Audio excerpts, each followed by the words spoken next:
Okay, come on in here for a sec. Choose your club, whatever you would normally hit from this distance. Come on over here so the mic can pick me up. Right there's perfect.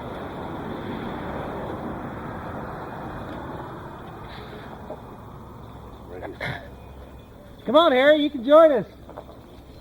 He looks like He's a little puppy in the back. he's like, pick me. No, it's okay. He's the one that never gets picked. Poor Harry. Well, first, give me a little bit of feedback on the putting. You've had several days now to practice the putting and do maybe a few of the things we had talked about, try some of the techniques that we had talked about. Has there been anything overly obvious, or do you think it's going to take a little bit of time to get used to it? My deal is that the lengthening a little bit of my backswing on the putt has been a key to really give me a help. It's made it seems like it's easier that way. The interesting thing about that is you've always known that that's an issue, that shorter backstroke, right. But you still putt extremely well with it. So yeah. Hopefully when I see that helping you in the long run is your longer putts. Yes. Anything 15, 20 feet it in with that little short stroke, you're going to be pretty good with it. But the second you have to start advancing that ball on a slow green, 20 or 30 feet, that's a really tough motion to make to really hit that ball. There was a couple of times today that was the case. The greens are not slow, but the longer putts that it made a difference. The next thing to do is to make it to where you hit all your shots within 10 feet of the hole, and we don't have to worry about long putts, right? Yes, sir. From 100 yards in, right, 100 yards in. We'll just make you really accurate, that and you would be don't ever nice. have to putt. They say, how do you become a better putter? And they say, well, just Get hit the it ball go closer to the closer. hole. Oh, that's right. Yeah. It's one of the easiest ways.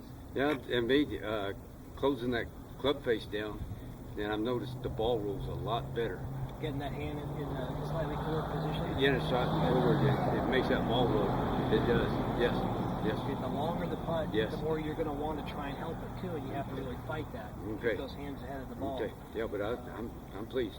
Yes. Dwayne, you had one of the smoothest, best strokes. I got to be honest, I haven't picked up a club since we left. Oh, it's all right. No big deal. We've been working. So we'll have plenty of time That's where you can good. answer that question. Yeah, all right. But the stroke you were making was really good. It was really smooth. There was just a few weight issues and setup issues, nothing major. Did you have a chance to practice at all, Dennis? I did, and what helped me was really is spreading my feet apart on the stance and getting stable. Okay. Good. That seemed Helping a to little help more than anything. Instead of up there close together and wobbling, my whole body was wobbling. Remember these simple fundamentals because they're true throughout your entire game. If you're a big guy and you take a big swing and you have a narrow stance, it's almost impossible to stabilize that. That's true. I mean, we are top heavy by nature. From the waist up or from the right below our pelvis up is where the majority of the weight in our body is. And you guys are all in relatively good shape. Imagine some of the other body styles is 80% of the body weight's from the pelvis up. That could be actually the case. So the narrower the stance, the more our body's going to want to move backward and forward. Sway. So you can get more stable by just widening it a little bit, and that does have an effect on anything from full swings to even putting. Putting, I said, there's only a few fundamentals that you really have to do to kind of make sure you strike the ball well. Everything else is kind of feel. Making sure that your body's stable and comfortable is one of them. So you get a lot of people that putt with a slightly narrower stance. I switched to a slightly wider stance for putting after 15 years of putting with a pretty narrow stance, just because I realized that I move back and forth when I putt, and that makes me an instant putter. Now that's a huge exaggeration to what actually happens, but just this much, guess what? Has a huge impact on your putting stroke. Just this much has a huge impact. If that body is swaying or tilting or anything during the putting stroke back to the right or the left, the perfect timing you have to strike the ball consistently is almost unobtainable. Unless, guess what? You practice putting every single day. So people with People with flaws in the swing that are not detrimental to golf, that are not going to stop you from playing golf, can still be exceptionally good golfers if you have the time to practice all the time. But what we tend to do is we tend to teach routine, we tend to teach consistency in ball striking, and what we do is try and minimize all the excess movement in a stroke, a putting stroke, a chipping stroke, a full swing, that doesn't really need to be there. And we try to take away what doesn't need to be there based on your body style. Because not everybody is physically capable in doing what other people are physically capable. So a good professional, I believe, is somebody who's going to work with all those dynamics and trying to get you into the most consistent swing they can offer get you. Okay, good answers. Continue to practice that. Today we're going to really try and work on chipping, pitching, and bunker play. So it'll be a little faster pace than the putting, because putting was basically all one deal. We spent the entire time talking about that. But as far as the schedule goes, we're going to go over the chip shot principles. And I'm going to stress this. If I don't say it enough, you'll probably be tired of hearing me say this. And I didn't say it enough in putting, is routine, routine, routine. Remember, routine is what helps it commit to memory. Once it commits to memory, then it's repeatable. Once it's repeatable, then you have something consistent. So routine, routine, routine, routine. So chip shot, we're going to go over the mechanics of the chip shot. We're going to go over the pitching concepts, the mechanics of the pitching concepts, and then we're going to go into bunker play. And bunker play is, for the most part, a lot like a pitch shot. It's something that goes a little bit higher. But we're also going to talk a little bit about how to have the sand help you as opposed to hurt you. I was already told by two friends over there that he needs a lot of bunker play. So let's make sure we get to bunker play help. Yeah. What do you define as a chip and a pitch? That's the perfect segue into what we'll talk about next. Let's talk about a little bit about the definitions of a chip and a pitch, and what are the misconceptions of chipping and pitching. You guys have all been playing golf for a pretty decent amount of time.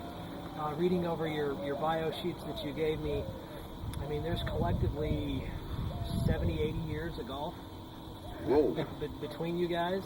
I'm only 78. And we've only got 5 years apiece. Yeah, so the majority of that's on him. But there's a lot of golf in there. It's okay. I think I mentioned this in putting, that you kind of go through a spell where after the first year or two, you kind of get embarrassed to ask questions about certain things. And you allow concepts or perceptions to be the rule in your head. And what we want to do is kind of break you of some of those. You guys... Sorry.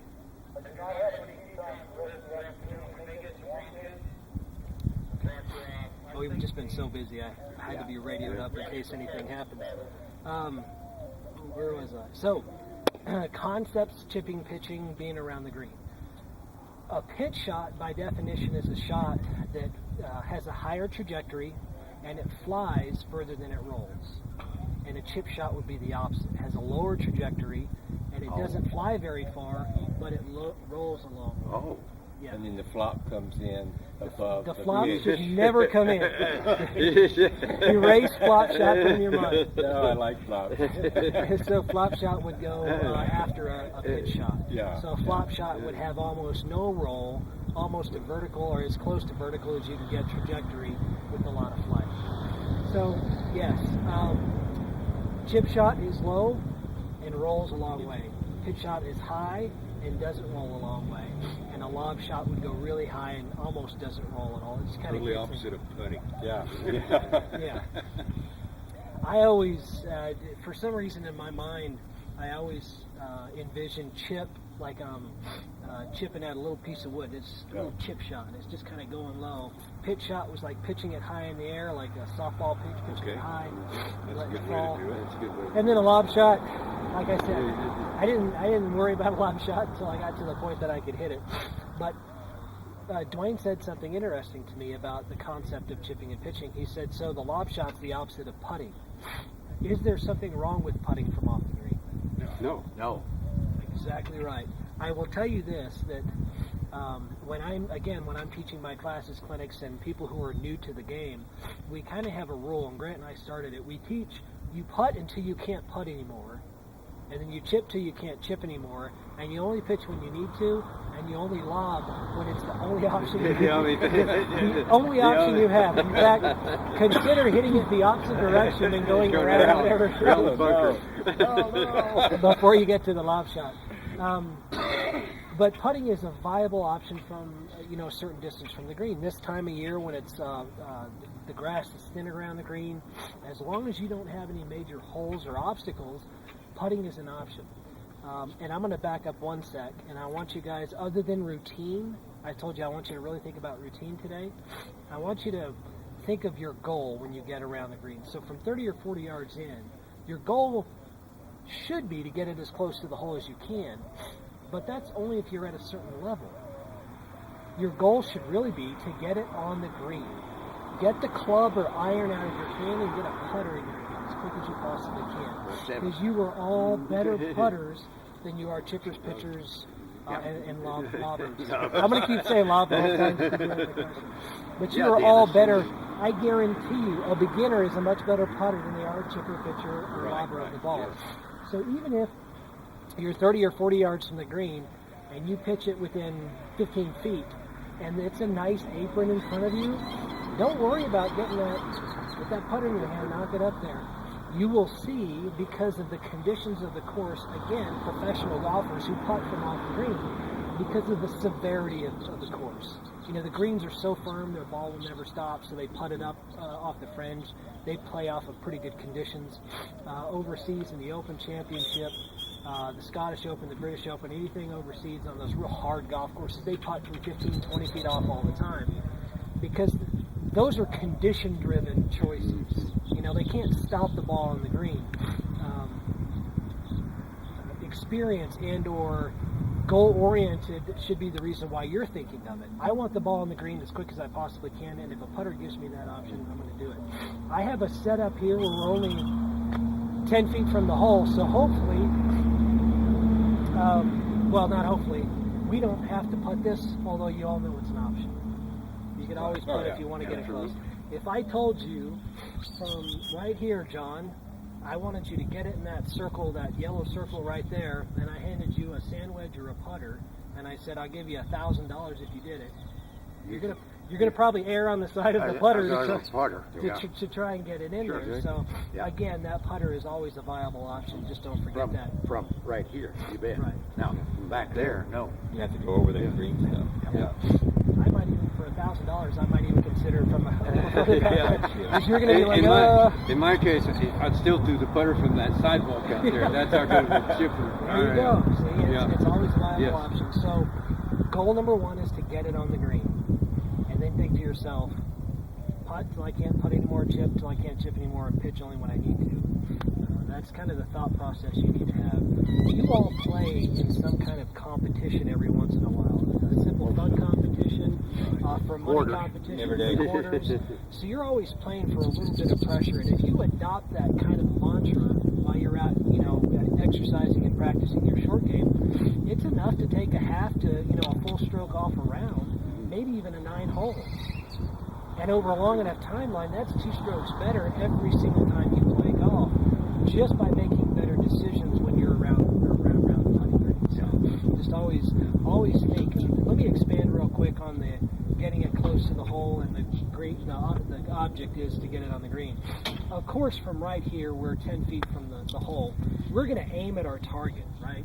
Yes. And we're going to try and get it close to the hole, whatever hole it is we're aiming at. But if for some reason, from 10 feet away, the conditions aren't favorable, thick rough, rocks in the way, whatever, at that point you need to stop worrying about trying to get it to this pin way over here on the left edge of the green, where you could potentially miss it to the left of the green and have to roll off somewhere, and start thinking to yourself, I might have to actually aim away from that hole to the biggest, fattest part of the green, choke this shot or scrape this shot or try and get this shot on the green, because that's my goal. Get it on the green first, and then give yourself a chance to run it back to the hole. That's a tough pill to swallow for a lot of people. We have that go right at the pin attitude. But again, I'll refer to my experience. There are times when I'm not confident enough in the shot I have to hit and my ability to hit it, where I err on the side of not aiming at the pin because there's a bunker behind it, or there's right to the left of it. If I don't get it there, it's going to go off on a shelf or something. So there are plenty of times that I do not aim at my target. I'm just trying to get it on the green, take the lump of whatever it was, and get my putter in my hand, because there's always a chance. I'm just good enough of a putter. At least I think I am now. Like I said last week, I've changed my whole mindset about the way I feel about my putting. I can make a 15 or 20 footer every once in a while. So it's a better chance. All right, let's talk about equipment first. So you all chose, I asked you to choose what you would hit from this 10 or 15 yard distance. And let's go through, and John, you chose a 52 degree with a dual grind. It has a substantial amount of bounce, which is good. I would have picked the putter. I would have. Okay. Without in my mind. 9 iron. U wedge. So this is a with the G10s. This is about a 50 or 52 degree club. Bounce? So, club. No, Thank- very little bounce actually on that. Maybe 5 to 6 degrees, and you chose a sandwich. Okay, so since we're starting with I don't have chipping, bounce on it. probably about 6 to 8 on that. Good. So since we're talking about chipping, and the shot, a chip shot is a low ball flight shot with a little bit more roll. The club you should start getting a little bit more comfortable using is anything but a lob wedge, sand wedge, or maybe even a gap wedge. You're the closest to what I would be doing, pitching wedge or 9 iron from this distance, maybe a little bit further. Even sevens.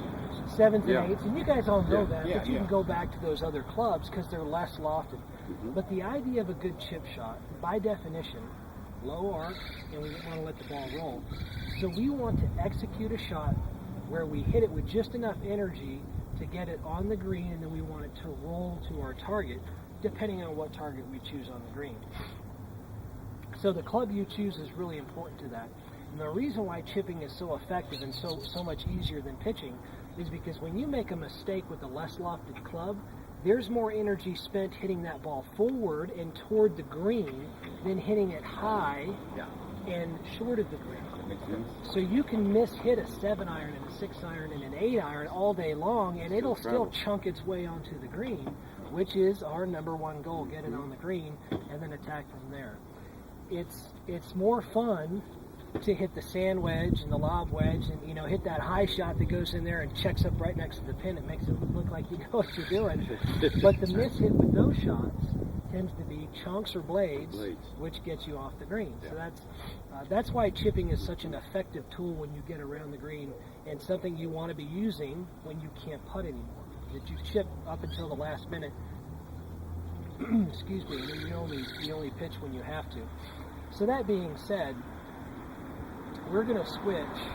Go ahead and keep your U wedge, and we'll see how you do, because it does depend on what direction we are going on the screen, what club. But you two grab your 9 irons. Because I think You're thinking about getting a 7 iron. I'm thinking, if and this chipping part is the worst part of my game, and there's no doubt in my mind that I could say 4 strokes around from just fix my chipping. Well, There's no doubt in my mind. Based on the information you put on the sheet, this is one of the It is. It is. You put it was pretty low. It is. And if I'm being honest with you, and I might have mentioned this in our last lesson, if I start a clinic with a bunch of people that are good golfers that have played a long time, and they said, Jason, here's 4 of us, and we said our primary goal is to shave 2 or 3 shots off our round. The last place I'd ever go is the driving range. Oh yeah.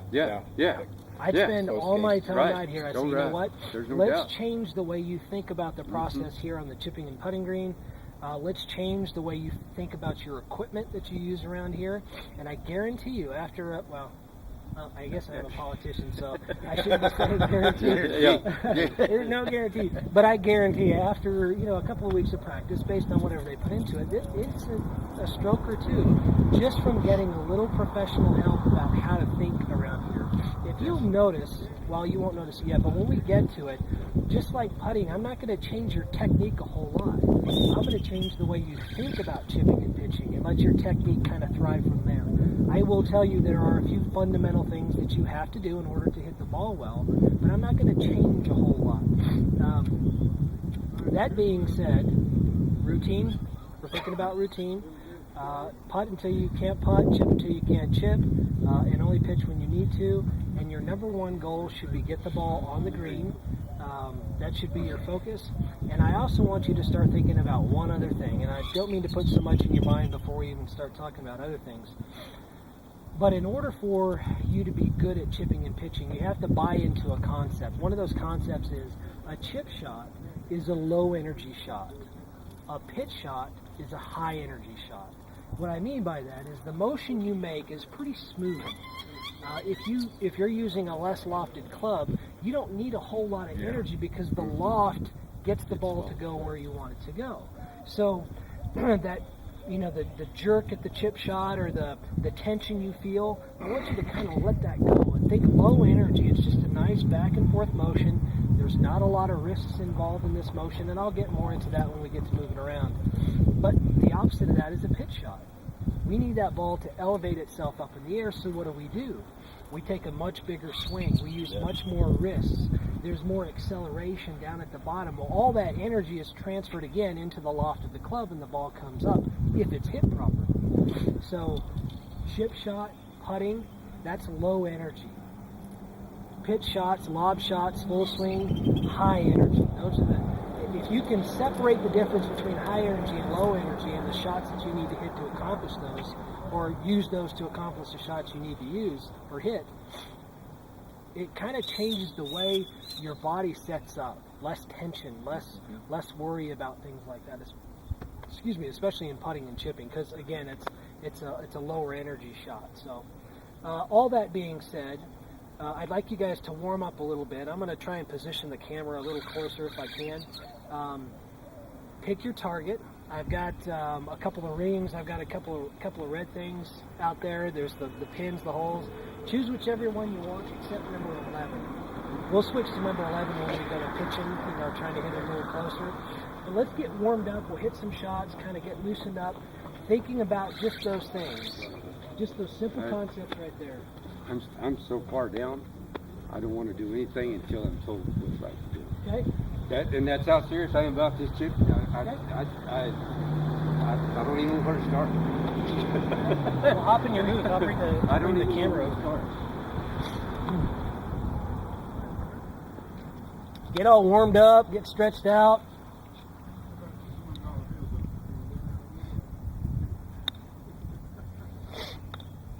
Low energy.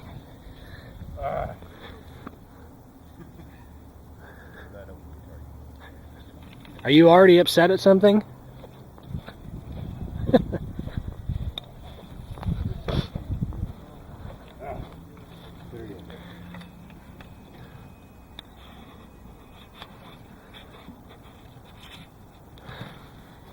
All right, Claire.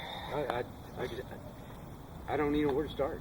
That's how, and I'm really working on that mindset. You said, can't be negative, but I can't be positive until I know which side of zero I need to be on the positive side to do something. Well, I'll tell you what. If you want to think that chipping is anything, we want to feel like it's a lower energy shot. So Right. I want you to Right. use this 9-iron like a putter. Okay. And Dwayne's told me, he said, just Let's take the hit it wrist like out. a putt. Right. Right. I want you to set up the same way, nice and relaxed. Oh, okay. The ball's going to be a little bit more in the middle of our stance because we're trying to close the trajectory. Okay. When you get set up, I want you to put a little bit of weight over here on the left side. Okay. This is going to stabilize your body. It's going to kind of put a little bit of pressure on that left foot and keep you from moving back and forth. And then hold the club a little bit more in the palms of your hands and just move it back like a putter. Back and forth like a putter. That's it. And I don't feel taking the normal grip. That doesn't feel comfortable to me. That's fine. And it's more open, Excuse me. two hands. Yeah. And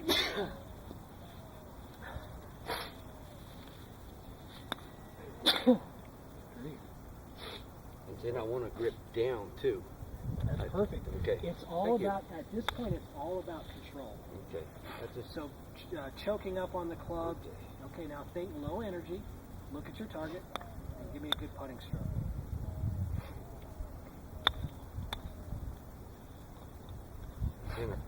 Excellent follow through. Do you see how you kind of follow through and you held that position right there? And you can see where I hit the ground behind the ball first. So And that's in what stubbed me. your definition of that stroke, that was not a well hit shot, was Right. it? No. But where did it end up? On the green. Pretty damn Yeah. close. Yeah. That's the beauty of a chip shot. Again, a poorly struck shot can still advance itself, get on the green, and get Mhm. close to the hole. Right. Okay, so middle of the stance. So move a little bit. Good. Now you're choked up. Good control.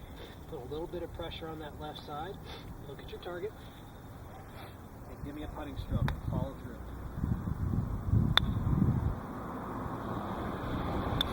Good. So you feel that was low energy or high energy? Well, it was low energy, but well, at the very last, and that's the other thing.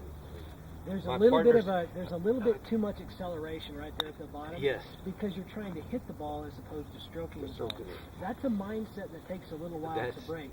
And I'll tell you what, what clubs are yours? The G There, right there. G5s? Here's a 7 and here's a sandwich. Okay. And see, a lot of times I use. I don't want you to look at the bottom of that. Oh. Just go hit the shot.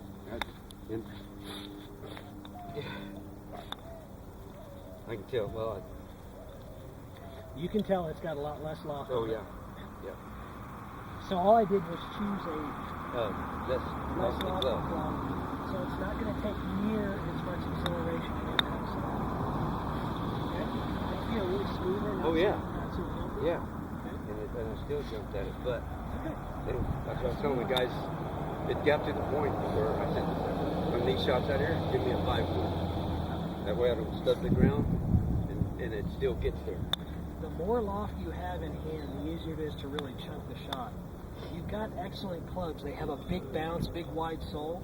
And if we treat these shots a little bit more like putts, like longer putts, you'll find yourself a lot more successful with it. There's no rule that says the 9 iron's the club, the 7 iron's the club, the 5 iron's the club. It's really what you're comfortable with. And if you're struggling with a wedge or a 9 iron, you blade it over, you chunk it, start looking at the club you choose. Go to something with less loft on it, something that you can make more of a putting stroke. Nice and relaxed. There you go. Low energy.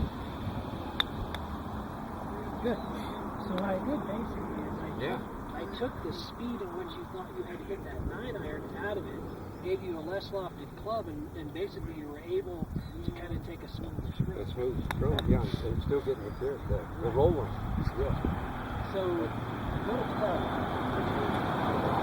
One in the red, good in the red. Low energy. It doesn't take much to advance this ball.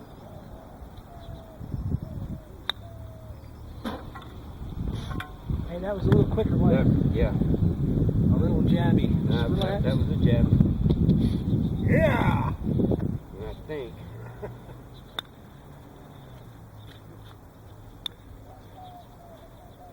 This is a longer club, Make too. one, Dwayne. You make it through all that mess. There's another one. Oh. You're bouncing them off other balls.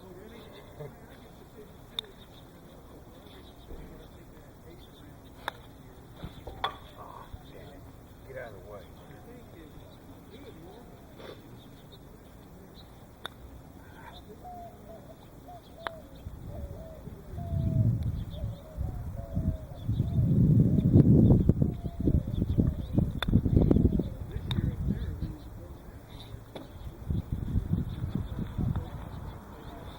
You guys feel a little warmed up?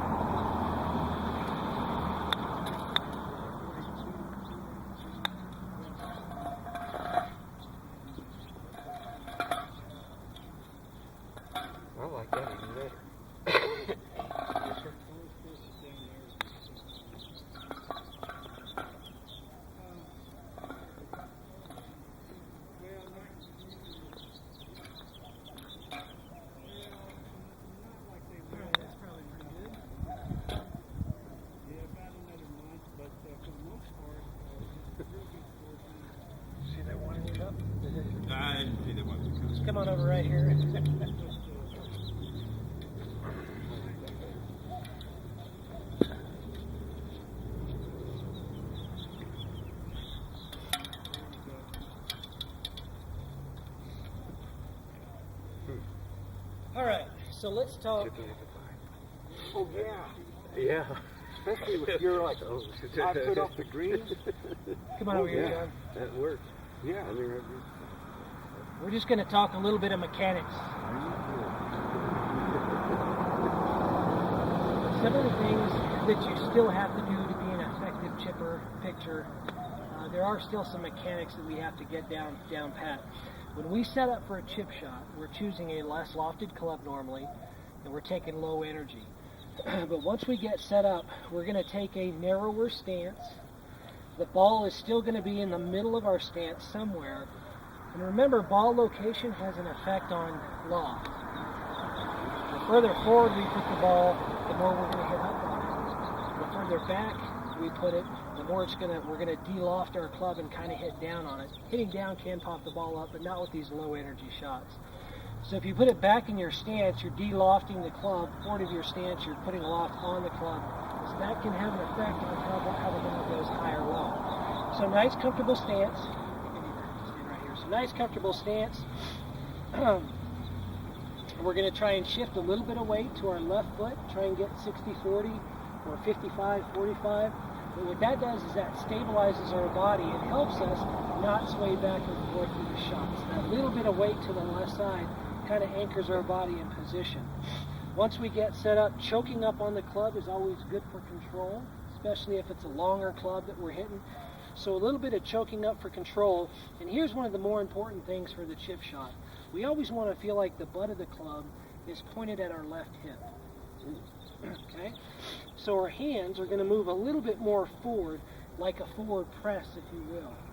What this effectively does is that sets our left hand up in a position to move backward and forward without much wrist break.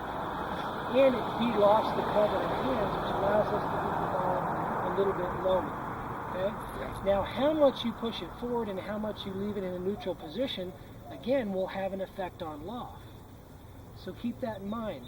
The ball position and your hand position has a big effect on how high or low the ball goes. This is important because there will come a time when you're going to have to experiment with the shot. If I really need to hit one low, the last thing I want to do is put all the club way back in my stance. Because Jason told me, put it back in my stance and it'll go low. Well, if you put your hands back there with it, you're adding the loft back to the club. So if the ball's further in the back of my stance and I have my hands in a good position kind of forward, I've effectively de-lofted the club, which allows me to hit some lower shots. Body position, we do want our spine still tilted over, arms hanging down, nice and relaxed. The motion should be mostly shoulders and just a little bit of wrist. When we go to the higher energy shots, the pitch shots, that's when we start adding a little bit more wrist to it and a little bit more body turn to it. But right now, it's mostly your shoulders and your forearms moving back and forth for this shot, much like a putting stroke. Wow. Right. If you have the option on the golf course, again, this is just more your thought process, to get a ball on the green using a low energy shot or a high energy shot, you should really always be choosing that lower energy shot because it's an easier shot to execute. You can miss-hit it and it'll still get up and on the green. If given a chance, so you guys look for, this is a pretty wide open green right now, right? If I was going to number 10 right in the middle, this would be a pretty easy shot for me to just grab my sand wedge and hit it. But if I have to get it up and down to win the tournament, where you're in the desert sun in the alternate shot and your partner's got to putt your next putt, what are you going to do? Low energy. We want to get that putter. We just want to chip on the green. We want to do that because it's more comfortable. It's easier to execute. But following these quick fundamental things, narrower stance, weight a little on the left foot, ball in the middle, hands a little bit forward, and then we don't use much wrists at all during the motion, is what effectively makes us good at chipping. Pitching's a little bit different. I'm going to go ahead and hit a couple of shots if you guys don't mind, because I don't do this all that often, but I'm going to hit a couple of shots to show you a little bit of difference in the clubs you choose. And one of the things they taught me in my level 1 a long, long time ago was to never hit shots in front of your students unless you've warmed up. Because the last thing you want to do is chunk a couple of shots or shake one off. But this is a 7-iron. And I would normally, from this position, I'm comfortable chipping with a 9-iron, maybe an 8. 7's a bit of a stretch. But I chose it because I want you guys to see the routine that I go through, the process I go through to execute the shot, and how low energy it really is. I want you to particularly pay attention to the impact when I make contact.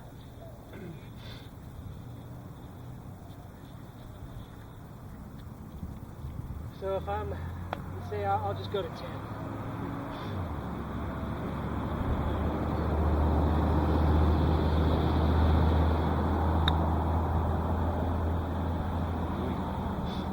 Pretty low energy, huh? Yeah. Not much You made to it. solid contact. Right. Yes.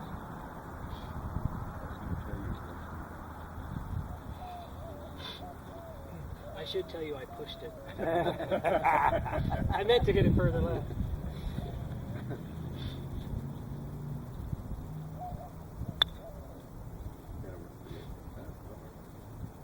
Staying there. Low energy. I'm not putting a lot behind it. I'm nervous. I'm in front of you. I'm being recorded. I've got a little nerves right now. I don't want to chunk one. Same thing. Low energy. So here's the beauty of these low energy shots. So here's the beauty. I'm going to purposely chunk one and purposely blade one, and we'll see the difference in the two. What are you going to do first? I don't know.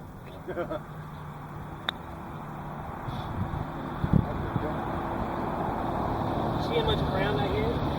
The blade went right in and it just stopped. This is a difficult lie, is it? Yeah. The grass is going away from you. Remind me to talk to you guys about grass conditions. Okay, we'll go over that. So I chunked one or hit it, and I'm going to hit one thin.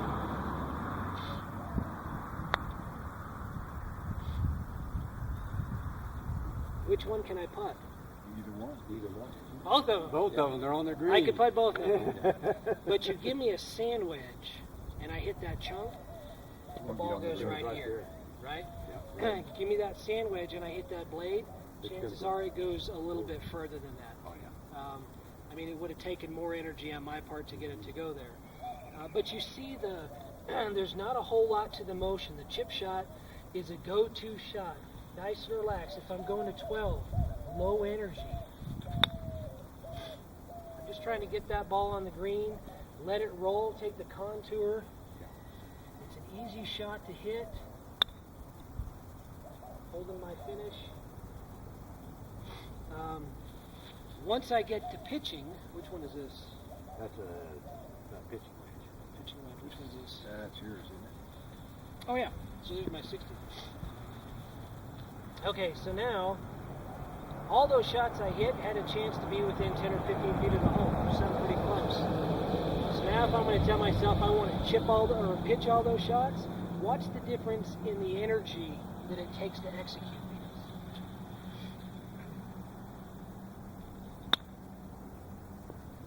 You get it stopped. See it stop? Yeah. You see what happened? Yeah, you get With this back loft spin. and this bounce and this grass, it stopped it. So Right. if you don't hit it perfectly, that ball would have gone right there. Mhm. It's a much harder shot to execute. Or over there on the green. Right, or it could have been thin.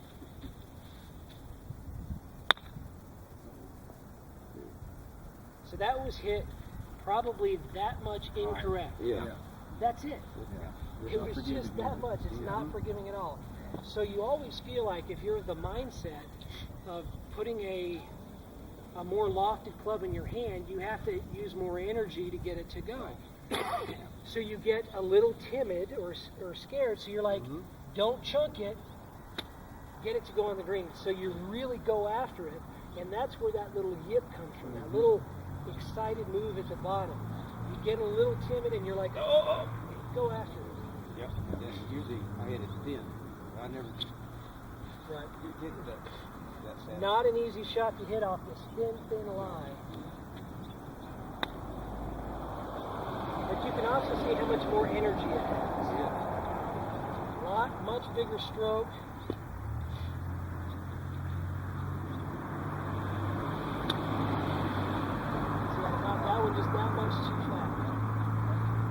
But you get the idea. A lot more energy, bigger chance of making a mistake.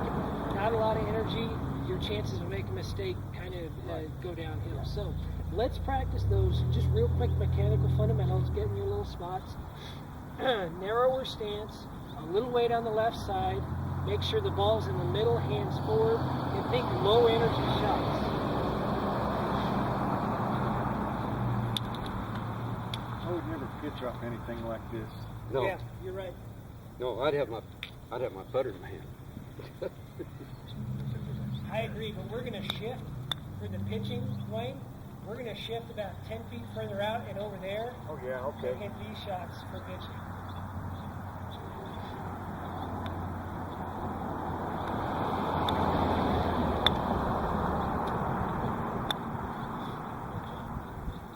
You're pretty much always in this position because of your hands being forward. One thing I would say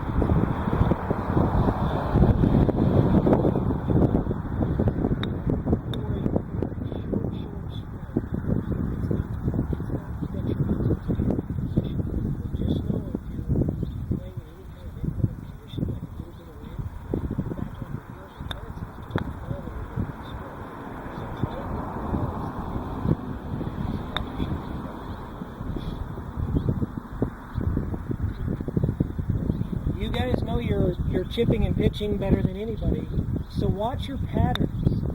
Are you hitting more balls on the green than you would have with your sand wedge or your pitching wedge?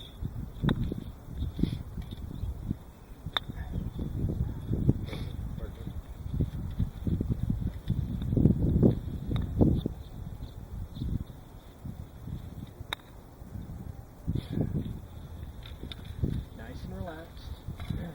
Make sure you just follow through. Think low energy, just backward and forward, backward and forward. Beautiful. See, that was minus the jump right at the ball. Yes. Yeah, that just, it's just, well, and again, my partners tell me, and like I said, You've heard this 100 times, right? don't look up. Well, You know, and it makes a difference. It does.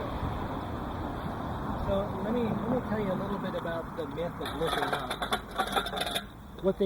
What they're saying, don't look up, is because you hit the ball thin, right? So you look up, you hit it thin, it goes way too far over, Yeah. or back, or something like that. So they always mean good when they say don't look up, but what they're really trying to do is keep your spine in the same Right. position. Keep your head still. Your head can move Right. independently of the spine. Oh, is that right? Yeah. Oh, okay. So I can sit here all day long and hit shot after shot, Move your and my head. head can move all over the place. As long It's as- when I get here and I change my spine angle, upward okay. or downward, because I'm jumping at the ball. Right. That's what really And causes see, it. I figured that the way I have it proceeded, if I look up, that changes my spine, my spine angle, and drops this right shoulder. Correct. It can. No, Yeah. it will still have an effect on it. Yeah. Here, you guys just, I'll go get some more jumps. You guys.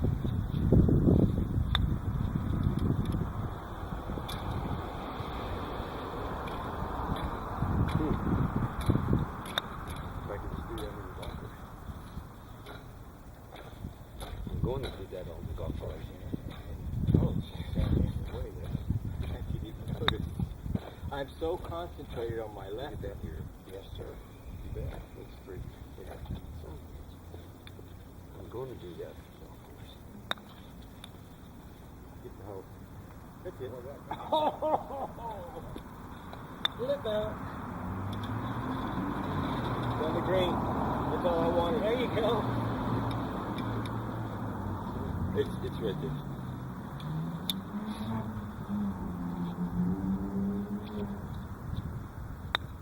Oh, That's okay. that's pretty Okay. good. I mishit some of them things. For you, let me show you something, Wayne. Oh, we're out of ball. Oh. With Dwayne. Get in there, get in there, get in there. My ball's still in the cup and they won't let anything else in. I know it. This is going in.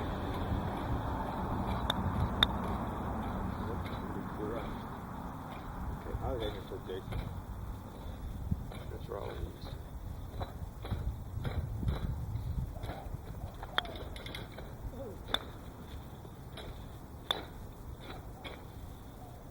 So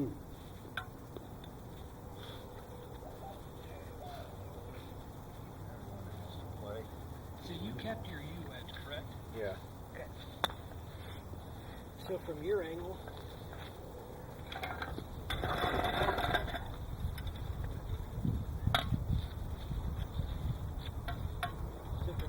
because you're a little bit more full,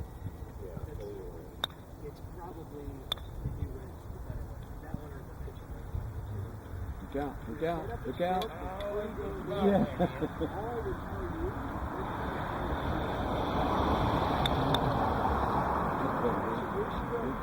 About 6 to 12 inches after that you line. make contact.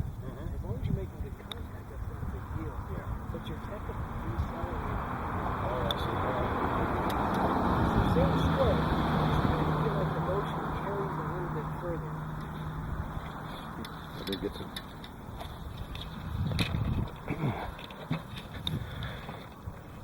Ooh. Yeah, a little thin. It's all right.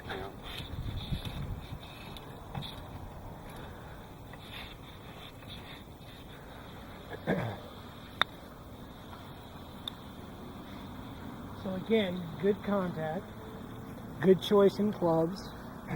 Widen that stance just a little bit. Control that body. Good.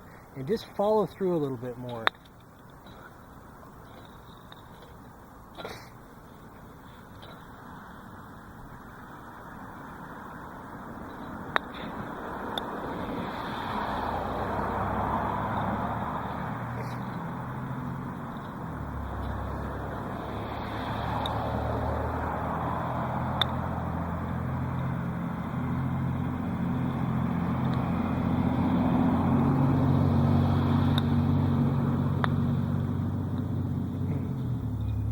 Is that your normal miss hit, Dwayne?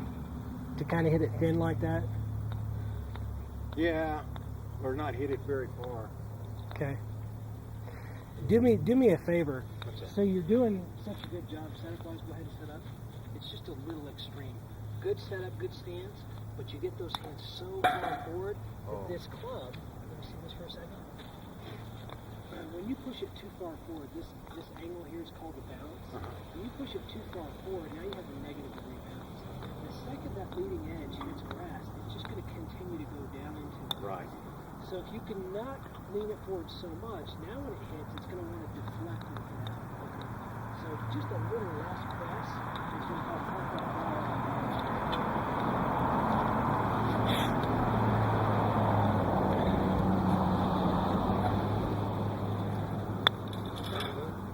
It's all right.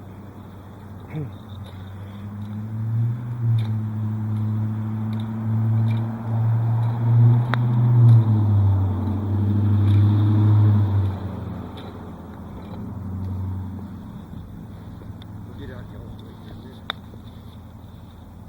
A bit better acceleration. Now we go.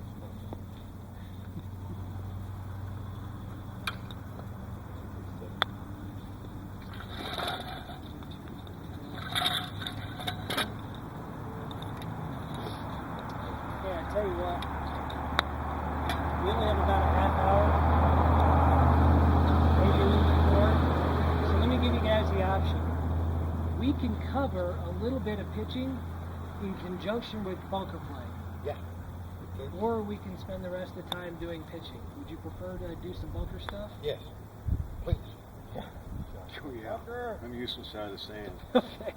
Put her out of the sand. So that's a unanimous out of the Yeah, you look sand. for a putt out of the sand. Now we're just pray. There's pray. nothing wrong with that. There's nothing wrong Oh, with, no, I know that, but with putting. that's So we- that's not an option everywhere. You know? That's true. No. That's true. Especially in our bunkers, right? All right. So let me get set up over here on putting. Excuse me, bunker.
wedge.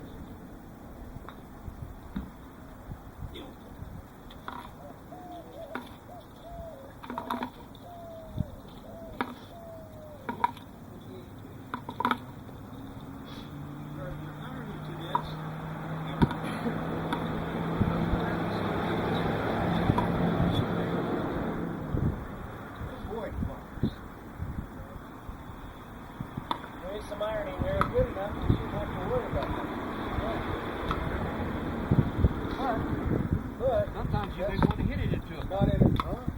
Sometimes you may want to hit. That's what the pros do. yeah, They hit it into the bunker. I'm pretty damn good, but I still don't aim the bunker. Not this guy.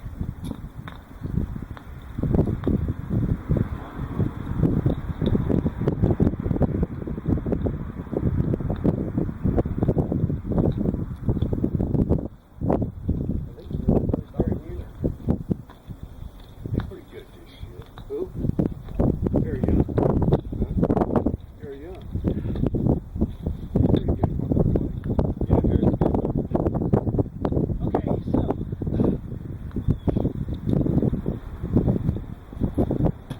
so you guys can probably stand right about here.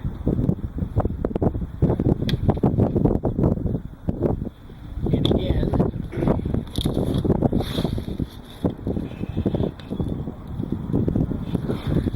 again, I would normally hit a lot of shots. We're going to talk about pitching and bunker play kind of all at the same time. You want to get up with So let's talk about your equipment first. Go ahead and come on in here. We're not going to hit these shots yet. Was that the same sand wedge you had It over is. there? It is. Okay. So it has about 6 to 8 degrees of bounce. Yours has a tremendous amount of bounce, but it has the dual grind on the sole, so it can also have almost no bounce or a lot of bounce initially. Your sand wedge, let's see yours, is not as much as I would like, but it has a good flat sole there, good wide sole. We have 5410, 58. This 58 is going to be not much, 6 degrees. So the equipment you choose to use out of the bunker or for pitch shots, because we're kind of combining bunker and pitch here for time reasons, is extremely important. The club and the bounce are your best friends when it comes to these kind of shots. That's number one. Number two is acceleration or high energy is your next best friend. In order to be a successful person, a successful pitcher of the ball, you have to have good acceleration at impact. You have to have that ability to load or cock your wrists, accelerate through impact, and have a nice full follow through. And guess what? Trust the fact that the loft is going to put the ball high in the air and land on the green, because with that kind of motion, with that high energy, what most people do is they tend to decelerate. So they take the action of a high energy shot and they take the energy away from it by decelerating through the shot, which causes chunks, blades, you fall out of position. You have to have the faith in those pitch shots that you're going to make decent contact and follow through. That comes through technique and setup and practice and all those other things. But in particular, the bunker, you have to allow that club head to accelerate through impact with high energy in order to get it out. So deceleration is a death knell when it comes to pitching chipping. Deceleration in general is a death nail for the golf swing, but when you get to these higher energy shots and you start decelerating, that's when things go really bad. For chip shots, you can decelerate, but guess what? Because you've got a 7-iron or a 6-iron, it's still going to have just enough energy to get up and on the green. It's still not good, but something to keep in mind. So the bounce you have on your club means something. So let's start with you, Dwayne. Scale 10 being PGA Tour quality, 0 being I've never played golf before. What's your bunker play like? 1. Okay. 1. 3, 0. Okay. So you all really hate bunkers. So 4 years ago, when we redesigned golf courses and our golf course, and we went from 75 bunkers to 38 bunkers, you were pretty happy with that? I was happy when we went to grass bunker. Right, the grass bunker. So That's not bad. I am not a huge fan of bunkers either, but I played just enough golf, just enough competitive golf, and have practiced enough to where I understand a couple simple fundamentals that help me achieve my goal almost every single time. I'm thinking of something in my mind right now, which was a tournament I played at In the Mountain Gods. There's 48 professionals. It was windy the first day, and I shot 71 the first day. And I was in second place by one shot. And I thought to myself, I have a chance because I know this golf course the next day. My very first hole, I pulled it into a bunker, and I chunked it twice in the bunker. Oh. Do I know what I shot? Since this is on record, I'm not going to tell you what I shot. But it was pretty bad. And it can still affect you no matter how good you are, but you have to be positive. You have to be willing to say, those were bad shots. I knew what I did wrong, and guess what I did wrong? I decelerated. I decelerated two times in the bunker and chunked it because I was trying to get cute with it. When I should have used, get the ball on the green. That's my goal. Yeah. Don't try and be cute and get it close to the hole. So I failed myself in that. So I still hit bad bunker shots, but I also know through simple technique, through choosing the correct club in my hand, and understand that it takes a lot of energy, I find myself successful out of the bunker. So the reason the bounce is so important, the angle between the leading edge of your club and the back edge of your club is that angle there is called the bounce. Up until, I can't think of the exact year, but they didn't realize the effect bounce was, or bounce had on a club, and they actually had negative degree bounce on a lot of clubs, irons too, which means the second that leading edge hits the ground, it's going to continue to dig in the ground unless you change the shaft angle yourself. Well, they started designing clubs once they started understanding bunker shots and putting that big bounce on a bunker shot. So they created an angle here on the bottom of the club to help deflect the club head out of the sand. And they started doing it out of irons on the fairway and woods. They started creating a guard for the average golfer. Something to deflect that club head out of the ground and get it to bounce up, because if it bounces up, guess where the ball's going? It's going up. So choosing the right club out of the bunker with the most loft you can. If you're a 0, you're a 3, you're a 1, and you're a 0 or 1 out of the bunker, you need to go online and buy yourself that Alien bunker. Oh, you know? there you go. Yeah. You think it's a joke, and you don't ever want to be seen with that club in your bag, but you can sit out here all day long, like, having a beer with your buddies and hit shot after shot after shot out of the bunker, because it has a tremendous amount of bounce and it has a huge sole. The camber on the sole is really wide. So all you literally have to do is drop that thing into the bunker, and it skips itself out, which gets the ball out of it. Right. There's a reason why that technology keeps coming around. Every 5 or 6 years, they release a new big, ugly Alien. But I played with it myself, not in competition or seriously, but I've been out here in the bunker, and you cannot miss-hit that shot out of the bunker. So choosing the right club is paramount. I've spent too much time talking about that. So now let's talk about technique. The ball position should be a little bit more forward in your stance. You're still going to be kind of wide, a little open to your target, and you've all heard that you want to kind of swing across the ball. That helps get the ball higher. You don't always have to do that. In fact, if you're trying to swing across the ball, it can cause a lot of issues.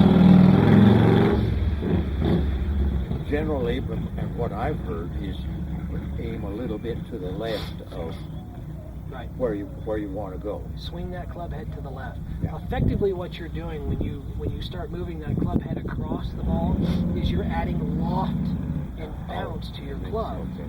So it helps get the ball up in the air. So when you see a professional in there that has to hit that cute 5-foot bunker shot, they're literally, if you're the pin, they're standing like this to the hole. Yeah, and they're swinging across the ball like that, trying to get to go up. And the further they have to hit it, the more they start squaring their body up to the hole and trying to swing a little bit more down the line. So it's good to think of that. But at the same time, if your level out of a bunker is 1-1-3-0, it's like, stop thinking of a lob shot. Let's focus on just getting it out of the bunker and not worrying about, hitting exactly 2 inches behind it and making sure that club head moves across. Let's focus on a couple very simple fundamentals that's going to allow you to be effective out of a bunker. So, all that being said, technique-wise, if you guys would just stand right behind John right there, I'm going to go ahead and just hit a couple of shots. You don't have to be downwind, but Yeah, that's right. that's kind of how it all played out.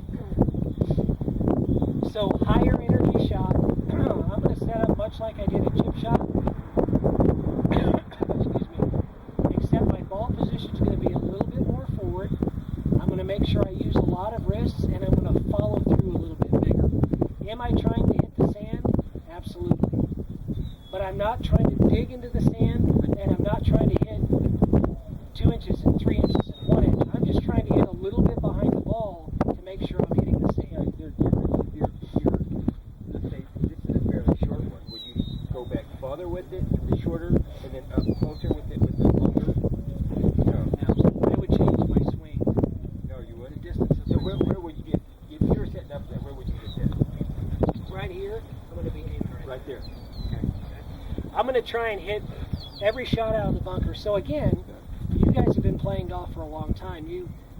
Let's simplify the process. Instead of worrying about if I need to hit it close to me, I'm going to hit it further behind the ball. And if I needed to hit it further, I'm going to hit closer to the ball. If you're just trying to get the ball out of the bunker, Yes. let's not worry about that again. Let's change the mindset of just go on the green is good. So that being my mindset, red marker pin right here will be my target. Once I get set up, I'm a little open to my target. I'm going to put a little weight on my left foot. Once I get set up, I'm not going to manipulate my club face much unless I have to. I'm not going to try and open the club face much. Then I'm just going to focus on loading my wrists and accelerating. It's going to be a pretty simple motion.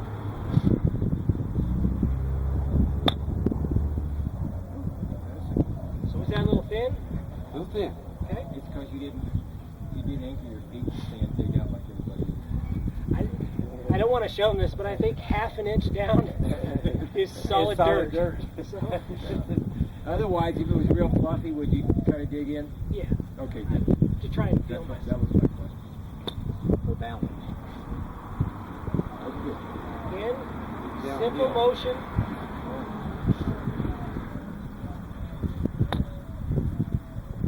You see the acceleration? Yeah. They're rolling a little long, but guess what? It's downhill. I'm out of the bunker, aren't I?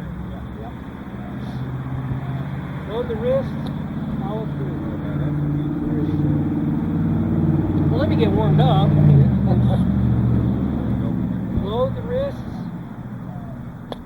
follow through. And I notice the heel of your club again is pointed at your left hip more. My hands are a little bit forward. Yeah. So one of the things you really want to avoid when you're doing a pitch shot is when you accidentally allow your hands to accelerate past your wrists. Okay. Okay. Okay? That's called flipping. Okay. Okay, that yeah. club head moves past your wrist. And it's pretty common because what are you trying to do? You're like, You're trying to help it out. I gotta Yeah, I you gotta gotta lift get it that up. ball Yep. out of the hole, and we don't want to lift it. We want to let the loft of the club lift it. So your mindset, and we're going to let you guys hit 5 or 6 shots, and we'll just kind of trade out because I want to get some of this on video and put a little bit of pressure on you. But your mindset needs to be allow this left hand to pull the club head through at impact. So I'm pulling that club head through. I'm adding loft by keeping the club Keeping head it down. behind my club head Sure. as opposed to doing this. Right. Okay? Relax. Accelerate. Accelerate on that one. Yeah. I wanted to get it a little higher in the air. So now, again, nice and relaxed. Accelerate. You don't wanna- You notice that on all of my motions, my follow through is all the way up Up here, here. over to the left. You don't want to, some golf courses where there's nice grass, I see. it's like that. Now, would you play it the same way? If it's kind of cherry, you know what So I'm let saying? me qualify this. So my student just Fried egg. fried egg my ball. Fried egg. Yeah. Right. Exactly. Okay, more acceleration, more sand. That's all you do. Really? Come back a little bit further? It's more sand. Okay. So if you have to come back a little bit further, that's fine. So I'm thinking to myself now, if I want this to come out decent, Yeah. I have to come down on the ball a little bit harder, And I have to make sure I accelerate, because the acceleration is what lets the club work and pop that ball up and out of the bunker.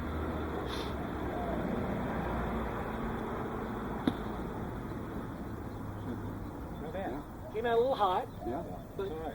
Yeah. you can, but Yeah. practice with these. Nice and relaxed.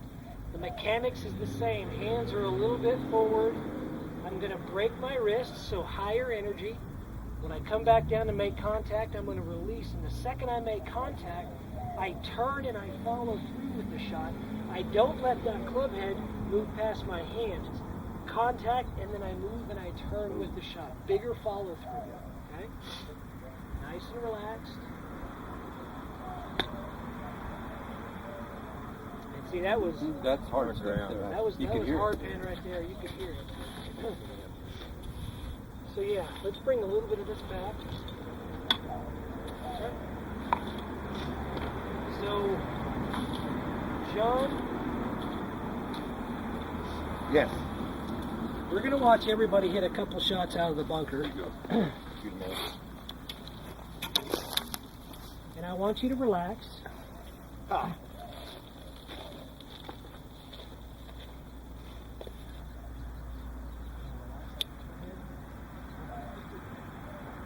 Instead of saying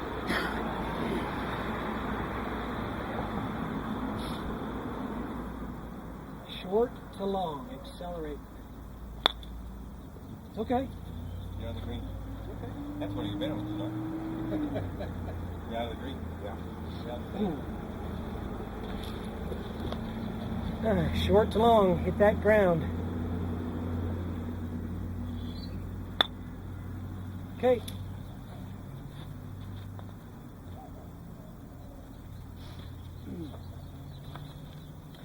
So what do we see in those first two shots? Did he hit the sand at all? No. No. Right under the ball. Beautiful. There you are. So that was sand You can see where he first hit the sand. with just enough acceleration to get it out, which is just about right. Good shot, John. Ah. That was almost a decel, so make sure you follow through. Yep, it was good effort. But was that your body following through or your hands following through? Man. It was just the hands, right? High energy, hit that sand. Explode. Nope, a little thin. All right. Okay. Let's do one more.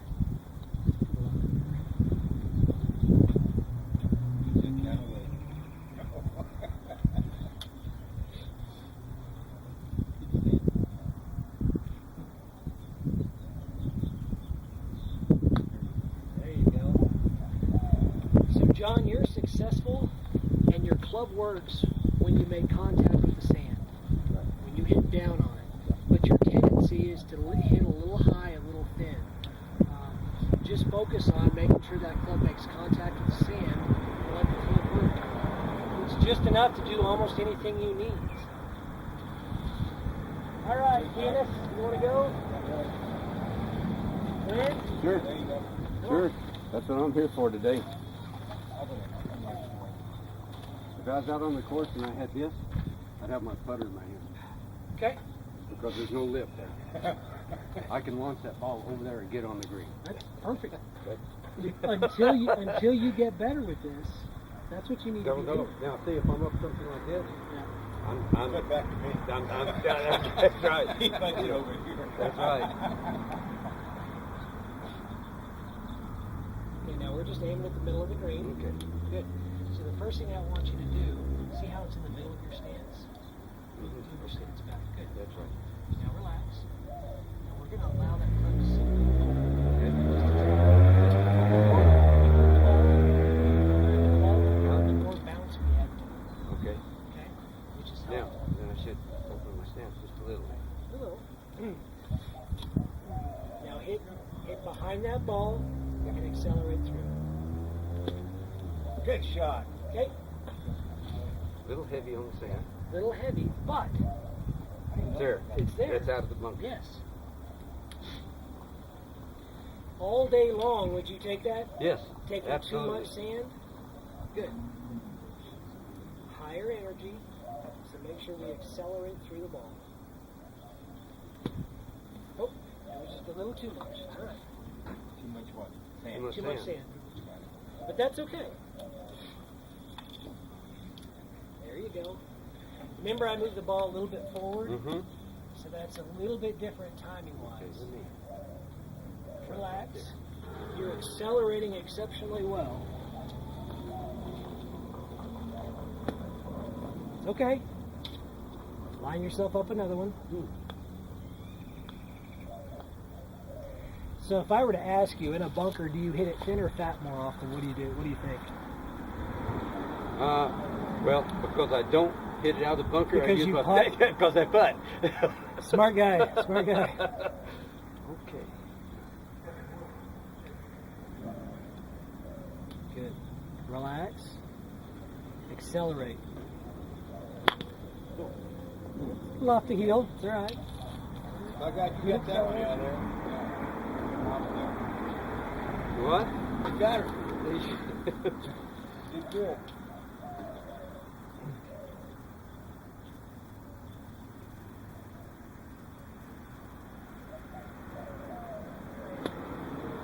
Okay. So three of those shots you hit were the exact shot we needed to hit. High acceleration. You've got a lot of sand. We just need to take less sand. But until we get to getting better at the contact, that's still what we want to do. I would like you to focus on hitting shots like that all day long. Get that far behind it. If you have to hit it further than that, just swing harder. So let's say you're hitting too far behind it, okay, and you tend to chunk them a little bit, but they're getting out of the green. That's better than hitting them thin. Oh yeah. Right. So just think a little bit bigger swing and a little bit bigger follow through. Okay. Air, let's hit a couple more. Let's air on the side Okay. of. So I'm going to swing this one. It's okay. If I had to tell you, Glenn, maybe 10% more than your other swings. Nice and relaxed. Pick your spot. High energy. It's all right. So that was ball first. That's not what you want to do. And it's okay. We've hit that bunker or that cart barn about 1,000 times. Oop, a little too much. Too much is a better sign for me, believe it or not.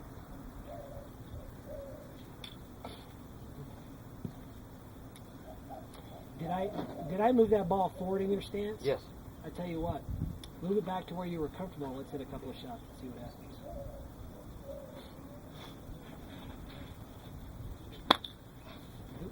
Now those are hitting the hosel.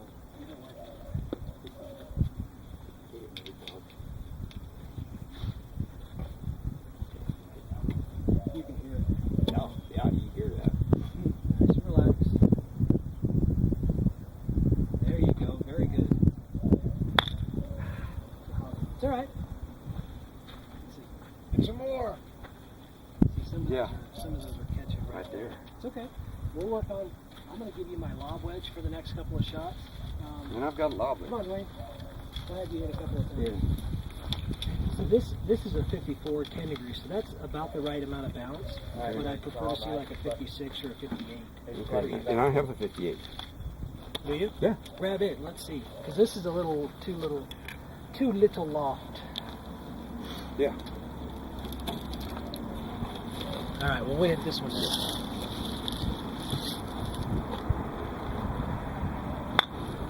Boom. Oh, We did that it. one got the rabbit. There's a rabbit over there. Not anymore.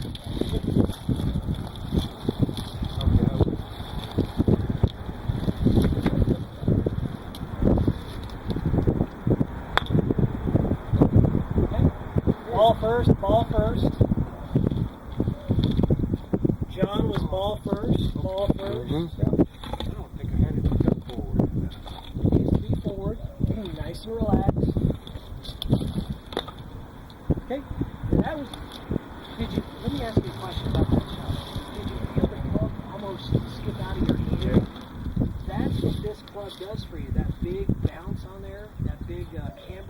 hole, It's kicking me up. it kicked you out right away. So that was just a little bit too far behind, but that's the feeling you actually should have with most of the contact you make. That club itself just deflects, there you go. It just deflects right out of that sand. And the tendency here with most of you guys There Okay. you go. is to not take enough sand. Ooh. Yeah. Yes, I do. High energy, cock those wrists, follow through. There we go. There you go. Beautiful, Dwayne. When I have students that have issues, with making good contact, I'll have them hit that shot all day long. You can learn how to, good. You can learn how to control that after a little while. So we used to have contests to see how high up the roof we could hit it without going into the parking lot. Well, I wasn't parking. Beautiful, Dwayne. Beautiful. The one thing I said to you there that helped was more wrists. Yeah. More wrists.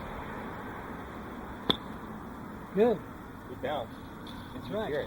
You keep doing that, Dwayne, until you get comfortable with that kind of contact, and then you can start trying to dial it back. Yeah. But every single one of those shots is exactly what I want to see. It's a little bit more wrist, it's high energy, decent follow through. Club face is slightly open. There you go. No, I'm staying in. He's starting to get a little confident now. You see it? Yeah. Yeah. Yeah. One more, Dennis. Or one more. No. Yeah, one more. Good. Then we'll watch Dennis at a couple, since he's a 3 on the 1 to 10 scale. Yeah, that's right. Watch out. Beautiful, Wayne. Beautiful.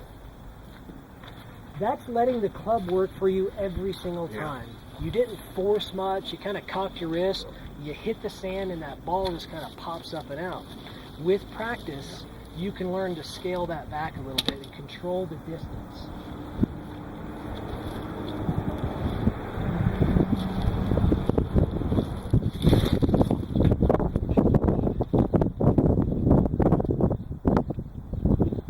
Oh. What happened? Try that again. Okay, hold on right there. Relax. Good. I want you to open the club face just a little bit. That's going to add bounce. And I want you to relax here. Okay? Pick your target, find the ball, watch the sand. Ball first. Well, yeah, I was just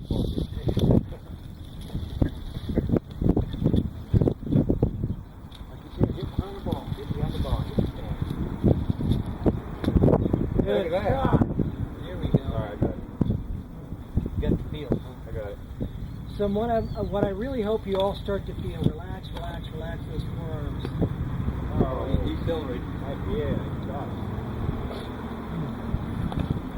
Well, see, now I had you guys critiquing each other. This is awesome. And I opened it, and it went that way. Caught a little on the inside, though. That was basically a shank, but They followed through. You might have pulled it a little. that's right. Ah. All right, watch this. Fried egg. There we go. Nice. See, that was a lot. Real high energy. Okay. So, okay. This is my normal shot. Relax those forearms. Acceleration. That was a good foot wedge. Okay, so just a little, let's recap this real quick. We need a lot of practice. The common miss in here, and I'll let you guys, I want to come back in here and just hit some shots and work with you individually, but the common shot here is to hit the ball first. There's not enough faith in your swings, except for Dwayne's, to really hit behind the ball and allow that club to work for you with the acceleration. Part of why you tend to hit the ball thin right off the bat is there's a lot of deceleration. Okay? Decel, half and half, and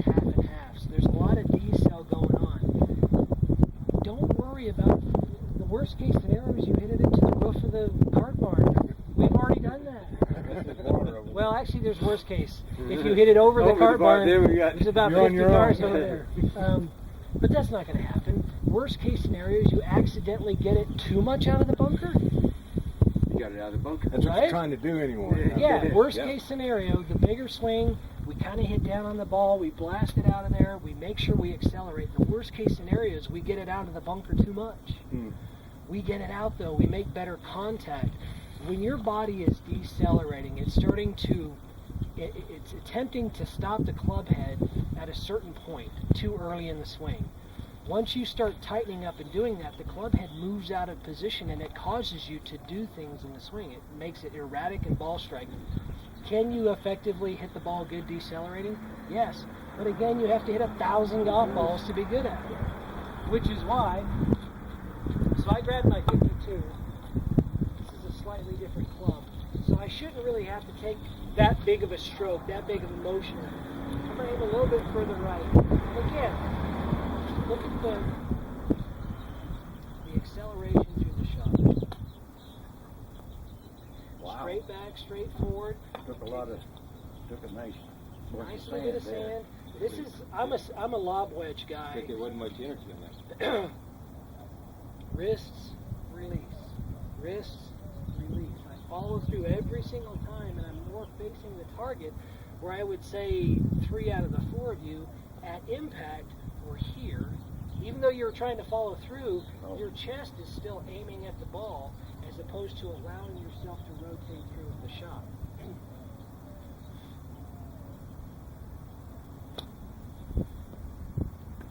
Boom. Okay, he did it.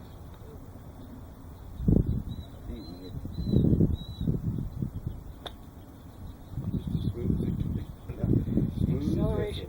Now, That's your normal Wind, swing good club? now I feel really uncomfortable hitting this. I feel like I'm going to hit it 2 feet every time. But this has 8 degrees of bounce on a 52 that I'm opening up, so it's effectively like a 10-degree bounce. So if you notice too how shallow the shots are, do you remember yours, how shallow they were? That's the bounce sliding through the club. When you get those ones that dig into the ground and they're really deep, you've manipulated the club in a way to where the bounce is working against you and it's going too far in.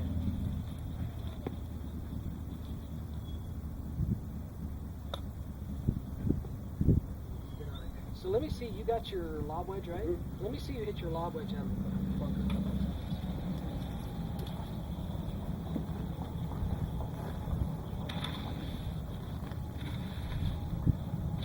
The other thing to consider is how often do you get to hit bunker shots out of freshly raked? Yes.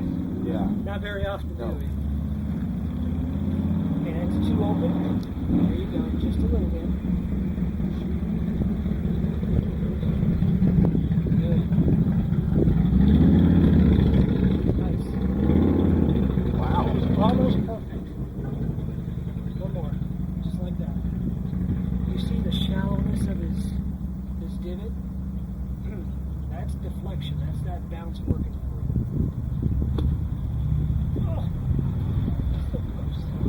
I mean, like I said, it's not but a quarter of an inch. It's not much. You're out.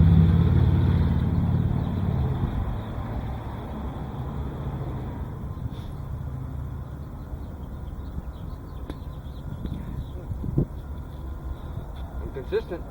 And I would tell you all day long to come out here and keep hitting that shot. Keep hitting that shot, because that is exactly what I'm asking you to do. And the timing, you'll get better at hitting just a little bit closer to the ball, which will Get it out. Get it. So now, if I'm being honest, Dennis's question was, well, do you hit closer to the ball to hit it further, or further from the ball to hit it closer? Absolutely. Yeah. I do. But I'm good out of a In other bunker. words, like, you want to get clear across the green. Get that nice. I take a more lofted club, and I strike the ball much closer to the ball, about an inch away. I thought I was pretty good until I got here.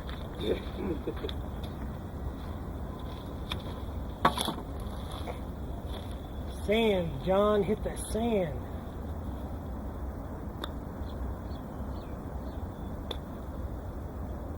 Good. See, if I kept doing that, course, I've moved the ball back. In your stance? Mm-hmm. It's not a bad thing to do. Because So I'm you hitting. start hitting the ball better. Yeah. Right. Once it gets from- Hit the ground, John. Take some sand.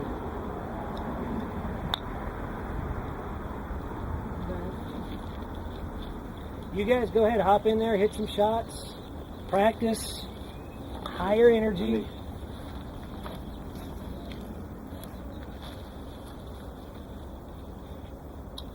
There you go. Just a little bit, John. Open that up. Good. Ball first.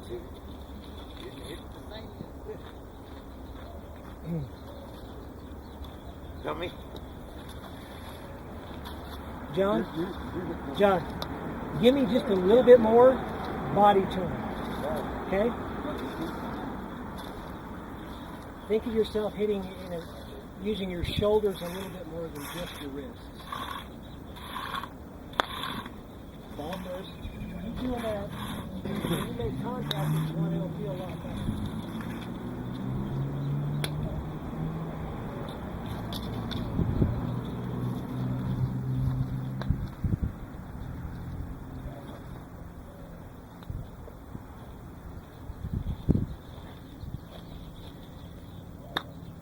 That's a little bit better. Okay, I tell you what, come in here real quick, guys.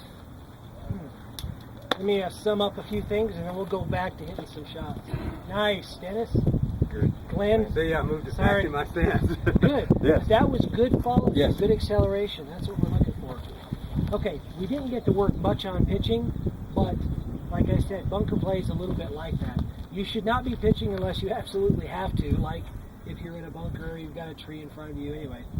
But we will touch on pitching a little bit later down the road. In fact, we're doing 100 yards and in our next class, so we'll touch a little bit on pitching when we get out there, because we can even do that on the driving range. But short game takes a lot of imagination. You've heard that word before, correct? Yes. Oh, Phil Mickelson, he's got so much imagination. Tiger Woods, so much imagination. All these guys have imagination. What they do is they have a grasp on the really easy fundamentals of how to hit a chip and how to hit a pitch. From there, it's all experimentation. Practice with different clubs. Switching from the 54 to the lob wedge in here helped. Switching from the 9 to the 5 helped. Don't pigeonhole yourself into, I'm X amount of distance, I have to hit this club. Yeah. If you follow the techniques we had talked about on and off camera, making sure your stance is set up the same way, making sure that a chip shot is low energy, not a lot of wrists, making sure a pitch shot is high energy with a little bit more wrist, with a more lofted club. If you follow those things, you can find yourself executing relatively difficult shots on a regular basis, just because you've experimented with different clubs in different areas. Routine. Putt until you can't putt anymore, then you chip, you only pitch when you have to, and only lob it if I'm around and to tell you what to do. Only lob it when you absolutely have to hit that lob shot. Your number one goal when you get within 40 or 50 yards is not necessarily to get it as close to the hole as you can, but it's to get it on the green so that you have a chance to put that flat stick in your hand. You've heard putter's the equalizer.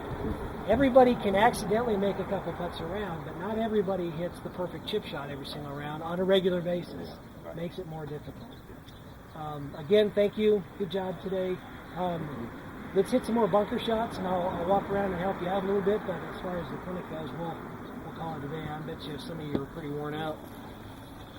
Thanks, guys. Thank you. Thank you.